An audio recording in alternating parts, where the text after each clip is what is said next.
of speed and agility. The maneuvers were remarkable through the branches.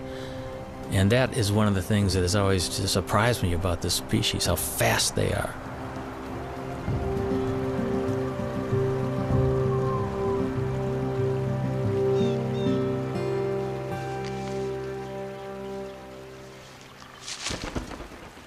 All winter, even as temperatures dipped to 20 below, the pair has worked together refurbishing the nest.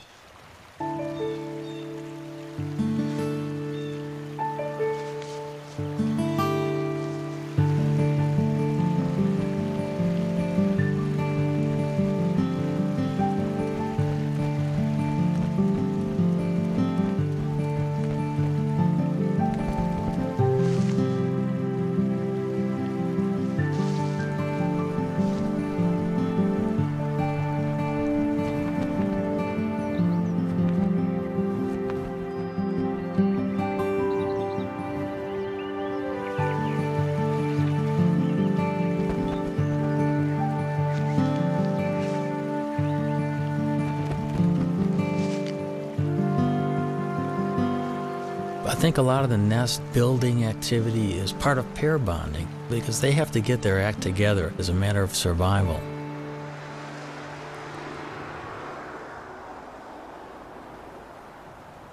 It's now the end of March, and the female settles into the nest with a telltale waggle.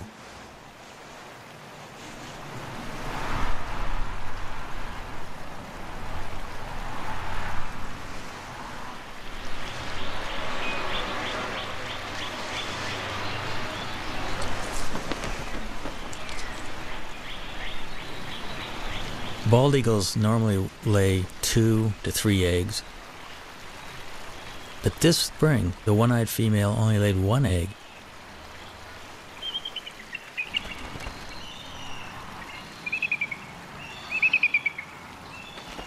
The couple begins a daily routine.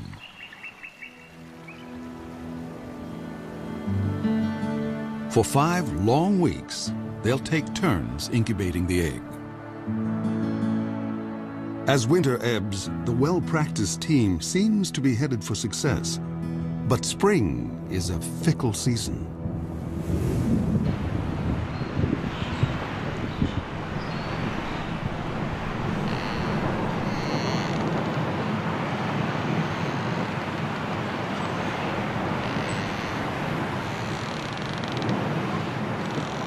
In mid-April, it was a freak snowstorm. I'll never forget it. The nest was being blown around by this violent wind. The snow was going absolute horizontal, and it just kept reminding me of what these birds are facing in everyday life.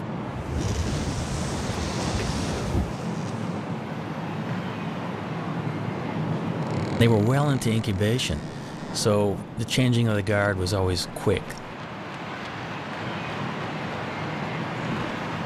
Because you got to remember, they have delicate eggs that they're protecting and keeping warm.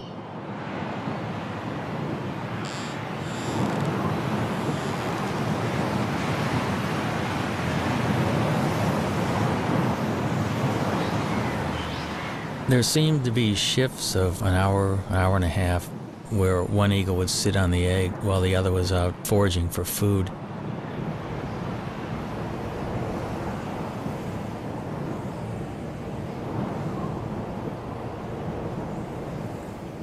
Through this storm, the male sat, waiting for the female to return.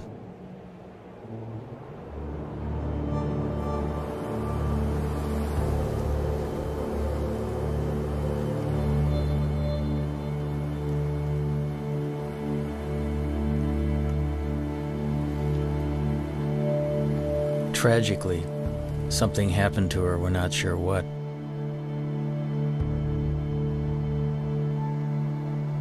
There's so many things out there that can work against the survival of these magnificent birds, and makes you realize how fragile their existence actually is.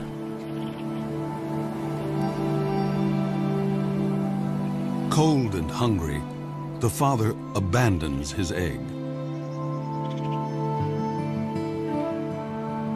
Now he has lost almost everything. He may find another mate and start all over again. But until then, he must defend his territory alone.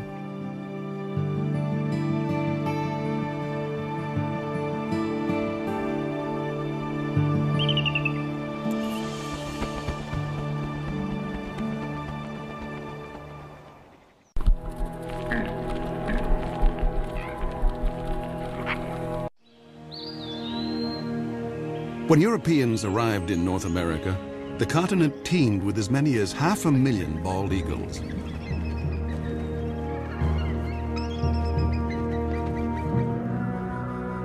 But as settlers advanced, the raptors became targets, and their nesting trees fell to the blade.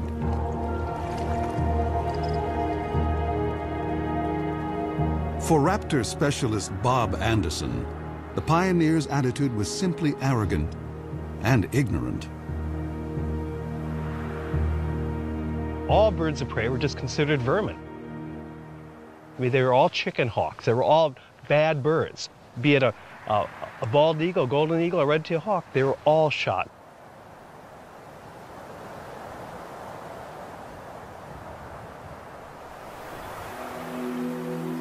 At the start of the 20th century, bald eagles were under siege across the lower 48. Alaska seemed like the last wild place, and there the bald eagle thrived. But in 1917, the territory introduced a cash bounty. By mid-century, over 120,000 eagles had been shot. And the gravest threat was still to come. After World War II, DDT came into widespread use to control insect pests. Bald eagle numbers went from decline to free fall. When I was a kid, just to see a bald eagle was just a once-in-a-lifetime experience. The phones would ring if a bald eagle was seen anywhere. I mean, everybody would call it. It'd be on the front page of the paper. A bald eagle was seen. DDT made eggshells thin and fragile, sharply reducing the number of hatching chicks. The crash was taking place so rapidly, I was just convinced whatever eagle I saw was just going to be a dinosaur. In my lifetime, they were going to be extinct. In the 1960s, just over 400 nesting pairs remained in the continental United States. In the 70s, 2 centuries after embracing an icon of wildness, the U.S. declared the bald eagle endangered. America's symbol of strength had become an emblem of environmental degradation. But America was not about to forsake its troubled symbol. Researchers finally persuaded Congress to take action against DDT. By 1973, general use of the pesticide was banned. Almost immediately, bald eagles started to rebound.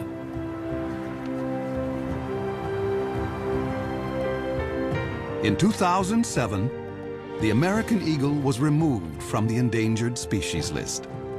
By tapping our own better natures, we had given primal nature a second chance.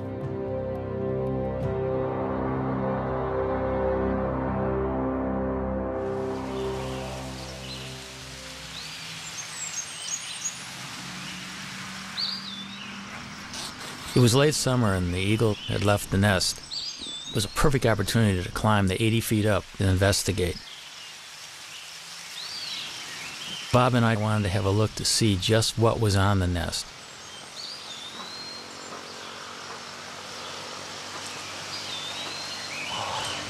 Wow. Wow, look at the food up here. Amazing. Here's a skull of some mammal, the top part of the brain of some mammal. And here we've got the remains of this is a rabbit foot. Here, you see a little bit of the femur. Bones here. And here's a feather, dark feather that almost looks like it might be from a crow, possibly a duck. Bob and Neil decide to look for possible positions to put cameras. Bob is a nest cam expert. The one thing that we're really hoping to install here in the next week or two are multiple cameras. You know, one on this limb, maybe one on this limb, perhaps one on the other limb, all pointing into this general area, the bowl of the nest.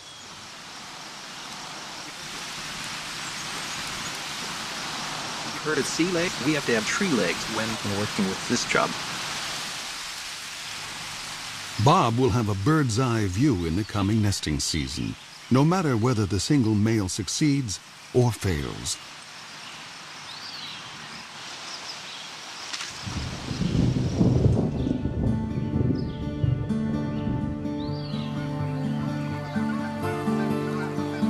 October in the upper Mississippi Valley. The fall weather is mild, and eagles are free from the burdens of the nest.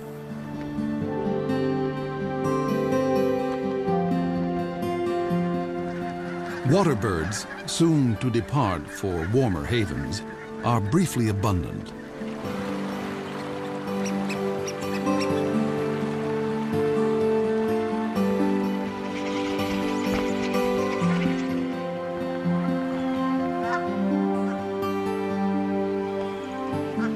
Joining the eagles that live here year-round are bald eagle migrants flying south from Canada. Some have flown 1,400 miles to find open water. This surge of eagles now turns to hunting. Bald eagles will sometimes chase mallards, but the river offers much easier prey. Coots raft together by the thousands, and these calm birds are a favorite meal. A strong wind allows an eagle the rare chance to hover like a smaller raptor, the kite.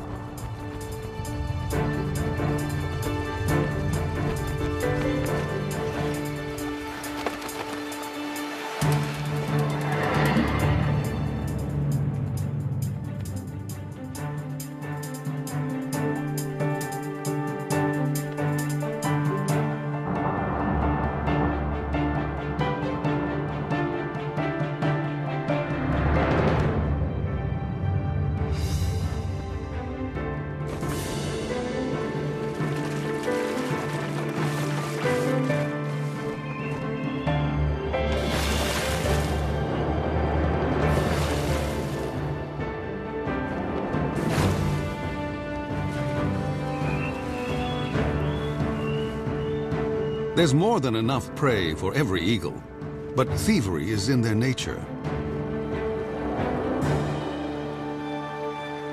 As one hunter lands at a muskrat hut, other eagles immediately try to steal his prize.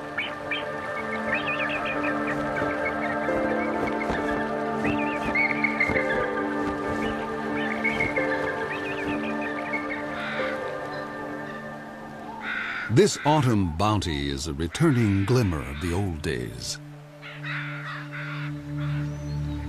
In November, when the eagles are staging on the upper Mississippi, there is one place far to the north that is almost primeval, an untouched wilderness. This is the Chilkat River in Alaska, where great runs of salmon bring eagles from as far as 1,000 miles away. The salmon have made their own epic journey in from the sea to spawn. They will die soon afterwards, but they will sustain this great gathering of eagles, as they have done each autumn for thousands of years.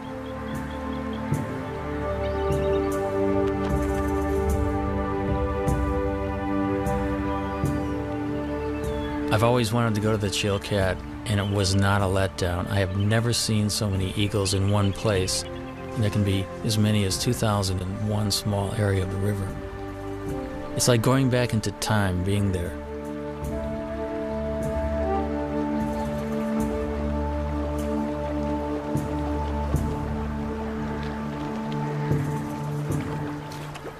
Because bald eagles do specialize often in fish, their feet are modified with tiny projections on the bottom of the toes and the pads of the feet, which actually make it easy for them to grip fish.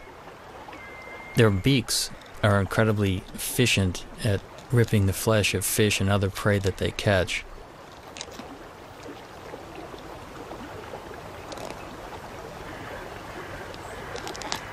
Eagles generally can go fairly long periods without eating.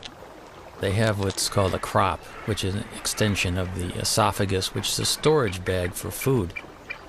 When there's plenty of food around, they'll take advantage of it by gorging themselves. And they can actually go after a gorge for a week to 10 days without feeding if they have to. But as soon as a bald eagle catches something, you can bet that within seconds another one's going to come in and hassle it.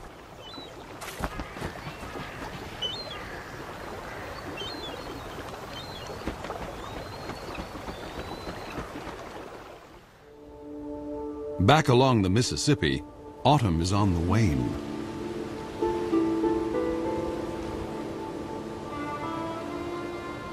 Winter makes a gentle entrance.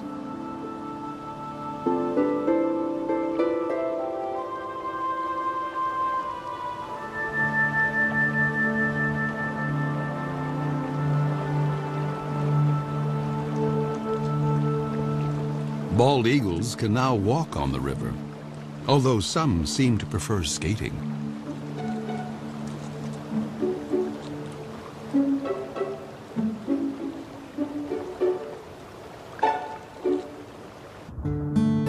Gizzard shad can still be plucked up, but they will soon be entombed in ice. As open water freezes over, an eagle must be ever more precise.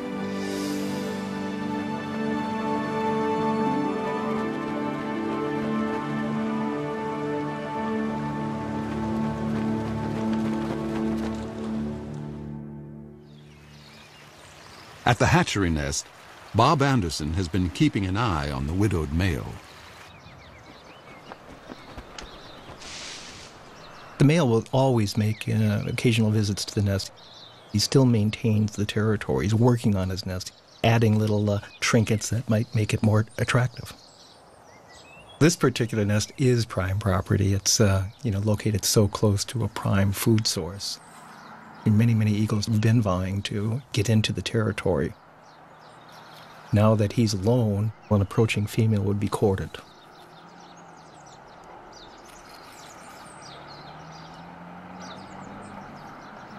After rearranging his corn husks, the male sets off to cover his territory.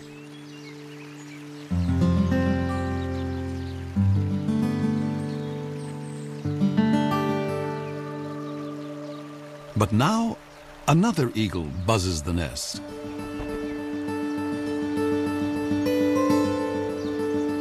It's a female.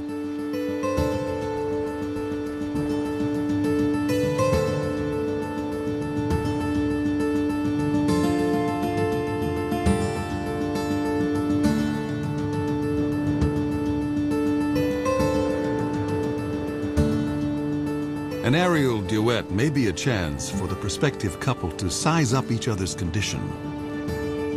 A healthy eagle can cruise at 40 miles an hour in level flight and hit 100 in a dive.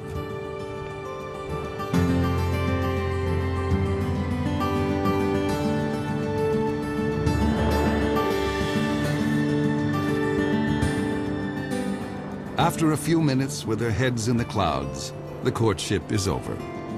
Romance is a luxury. There's work to be done.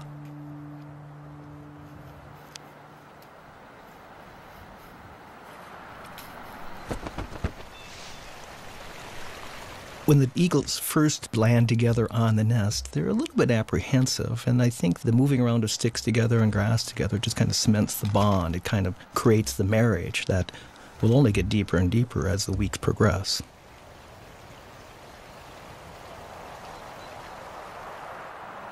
But ironically, in this situation, the male has the final say. Even though she brings a stick and tries to put it in someplace, the male will grab her stick and put it someplace else.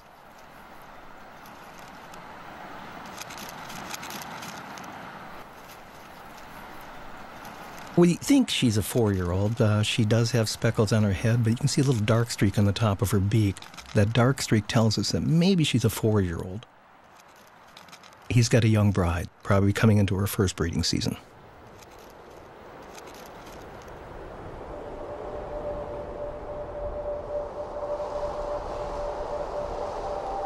Winter drains the last warmth from the river.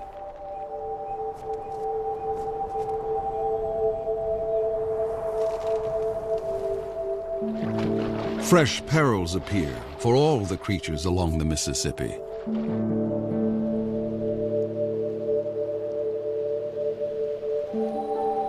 And now, the most brutal season tiptoes in.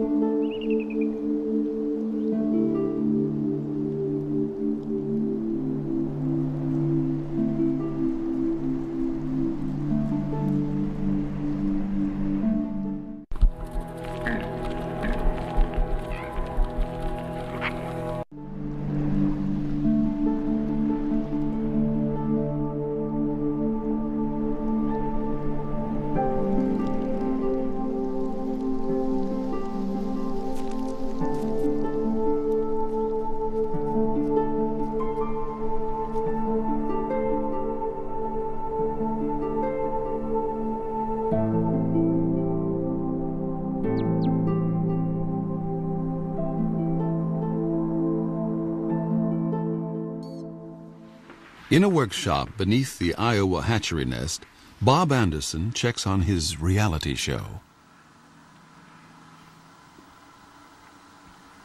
I mean, what a view. What an incredible angle of looking at the American bald eagle.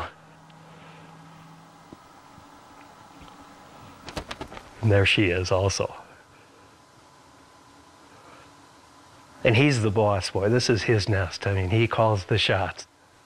He's in charge of all construction. No matter what she does, he comes back and rearranges it, and 100% of the time.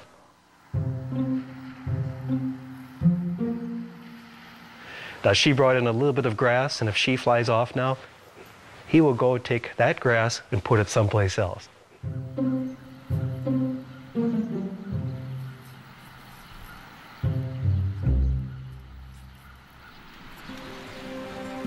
Despite squabbles over decor, the new couple is starting to embrace their common purpose.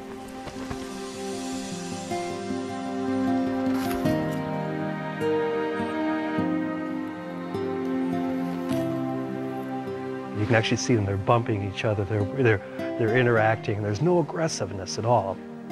A month ago, they would have never tolerated this being this close to each other. It's like now they're a team. We know that they're getting close to laying their eggs when you start seeing this behavior. The young female lays her quarter-pound egg before dawn.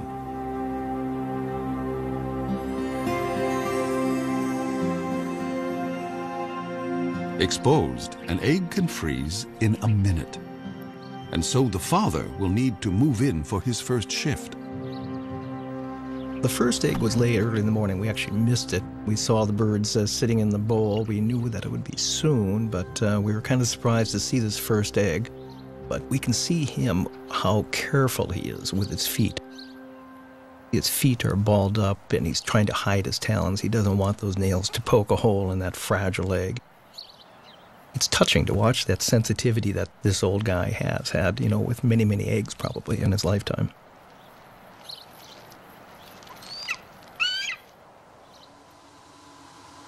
If a second egg is coming, it's due 2 days after the first. Come on, stand up. She looks like she's about ready to stand up. But what do we have? We have 2 eggs. We've got 2 eggs. See this? You can see them both.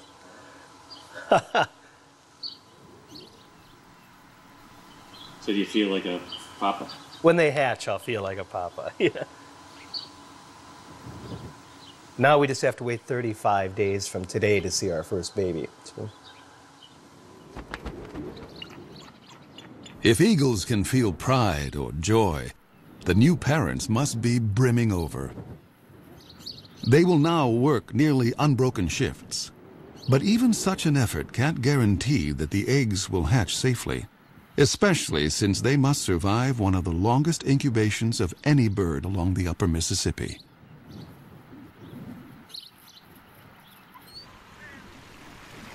Egg thieves abound. Raccoons and crows are everywhere, so each parent is highly attuned to any sight or sound of menace.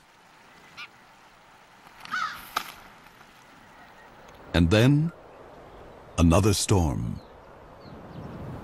We knew a storm was coming, and we really wanted to see the first reaction of the birds waking up covered in snow. So we made sure we had our recorders running long before daylight. I was at first disappointed we had snow on the lens, but it just shows how ugly the conditions really, really are. I mean, this bird's covered in snow. And she's screaming right now at the male, going, "Come and relieve me, come and take my place."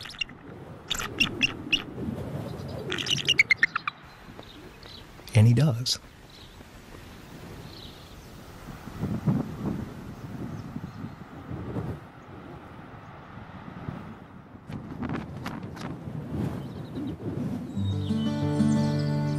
On a Minnesota farm 40 miles away, another family is further along. Their 2 eaglets have already hatched.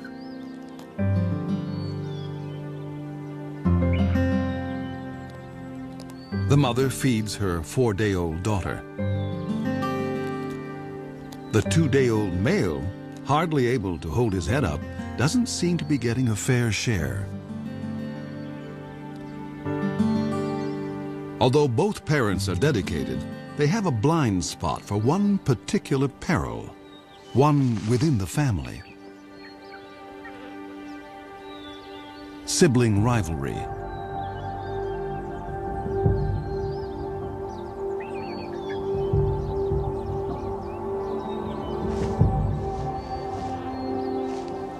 It's not unusual for the older eaglet to turn on the younger and smaller.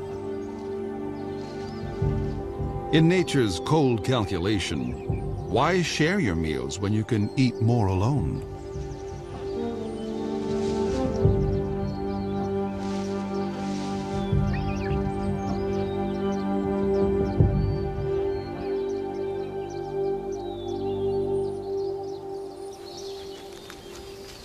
Neil has been documenting the story from a stifling blind just a stone's throw from the nest.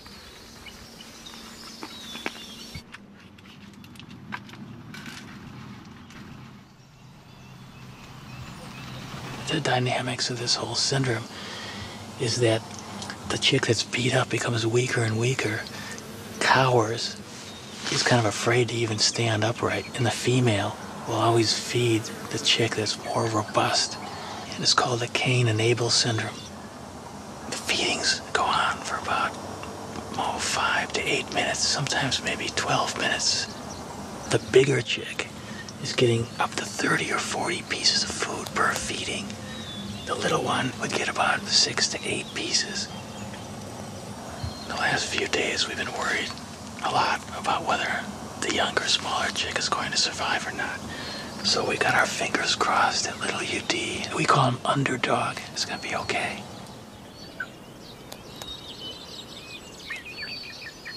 The battle will resolve, one way or another, and soon.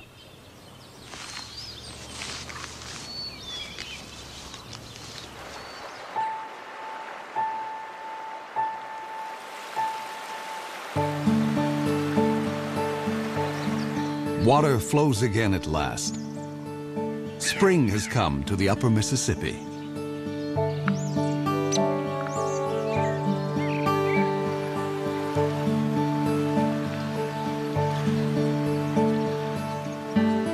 Things are looking up for all of the creatures along the river.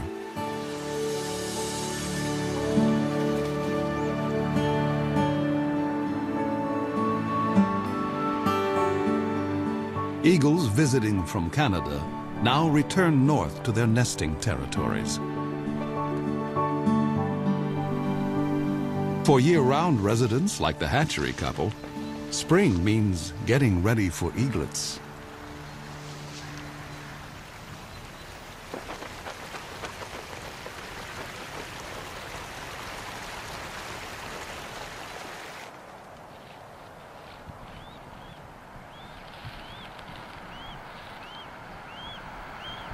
The first babies hatch now, and you can see how kind of inept and clumsy this young bird is.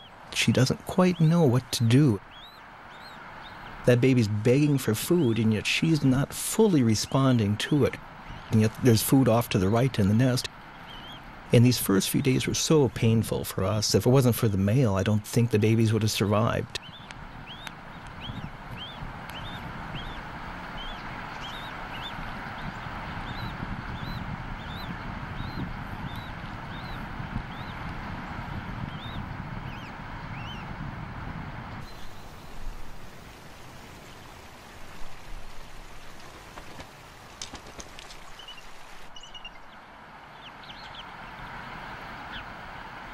The eaglet is too exhausted to beg.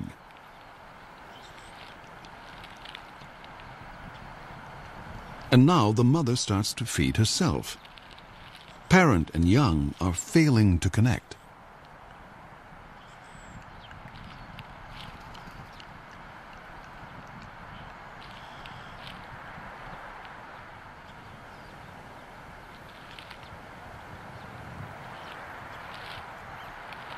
Suddenly, the mother focuses on her chick, as if seeing it for the first time.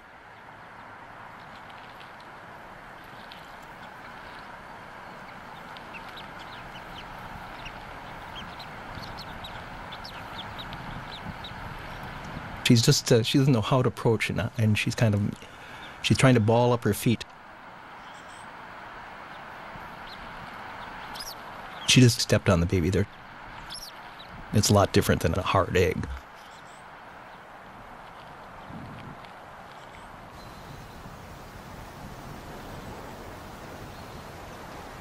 This shot here really just surprises. She had her tail facing into the wind.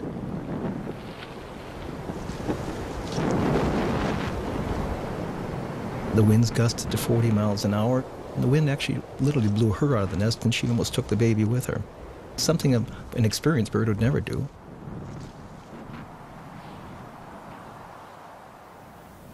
It's been a trying day, and the stakes are only going up.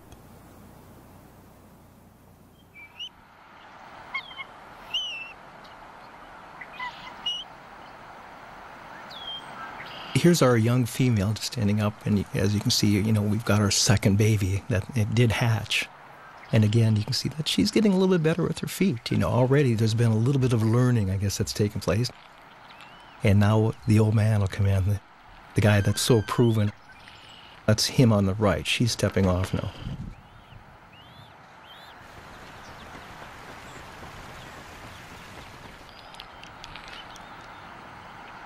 Here's the adult male. He's clearly fed babies before. He just walks in and he'll put the food right in that baby's beak after 1 or 2 tries. He's very experienced. And patient. It will take the eaglet a little practice to actually get something to eat.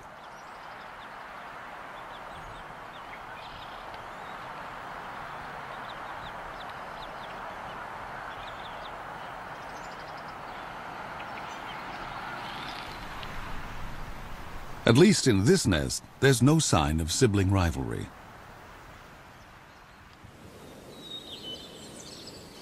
At the Minnesota farm, Neil waits for the outcome of the sibling battle.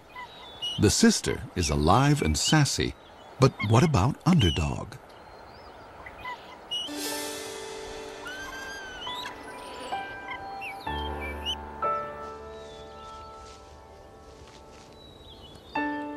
Finally, I could see that Underdog was competing. He was actually getting food offered by the female and gaining strength. Today he does look better. I think little Underdog might have a chance.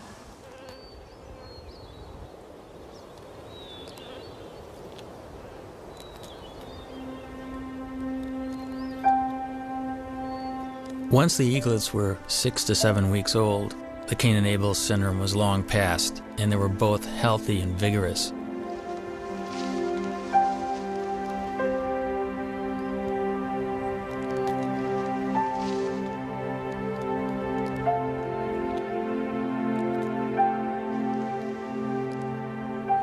Each day these little guys will eat the equivalent of about a half a pound to a pound of fish. The demand on the parents is increasing, and they'll probably bring 4 or 5 kills to the nest during the course